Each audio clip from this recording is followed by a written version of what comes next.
உங்களுக்கு வேலையிலையும் தொழிலையும் வந்து ஒரு நல்ல பாராட்டும் மதிப்பும் கிடைக்க போகுது. பட் குடும்பத்தில் இப்போ அந்நியரோட தலையீடு அதிகமாக இருக்கும். ஸோ குடும்பத்தில் மற்றவங்களோட தலையீடு வராமல் பார்த்துக்கோங்க. உங்கள் குடும்ப பிரச்சனையை மற்றவங்க கிட்ட ஷேர் பண்ணாமல் இருக்கிறது நல்லது. உங்கள் குடும்ப ஆளுங்களை தவிர மற்றவங்களுக்கு ப்ரியாரிட்டி கொடுக்காதீங்க. எந்த பிரச்சனையாக இருந்தாலும் சரி, பேசி தீர்க்க முடியலைனாலும் சரி, பேசாமையே கூட அமைதியாக இருந்துடுங்க. இன்னும் ஒரு 2 இயர்ஸ் நீங்கள் அமைதியாக கடந்து போயிட்டீங்கன்னா உங்கள் பிரச்சனைங்க ஆட்டோமேட்டிக்காக அதுவே சால்வ் ஆக தான் போகுது. ஓகேங்களா?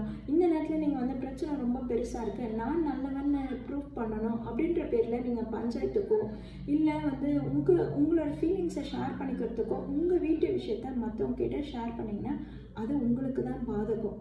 ஓகேங்களா? இந்த டைமில் இந்த மாதிரி பிரச்சனைக்கான நேரத்தில் நீங்கள் என்ன வழிபாடு பண்ணலான்னா சித்தர் வழிபாடு பண்ணலாம். சித்தர் வழிபாடு உங்களுக்கு ஒரு நல்ல கைடன்ஸை கொடுக்கும். சித்தர் வழிபாடை நீங்கள் தொடர்ந்து பண்ணும்போது நீங்கள் எங்கெல்லாம் தடங்கள் ஏற்பட்டு எங்கெல்லாம் குழப்பத்தில் உட்காருங்களோ அங்கே உங்களுக்கு ஒரு வெல்விஷர் வந்து கைட் பண்ணுவாங்க. நீங்கள் அடுத்தது இந்த மாதிரி பண்ணலாம், இது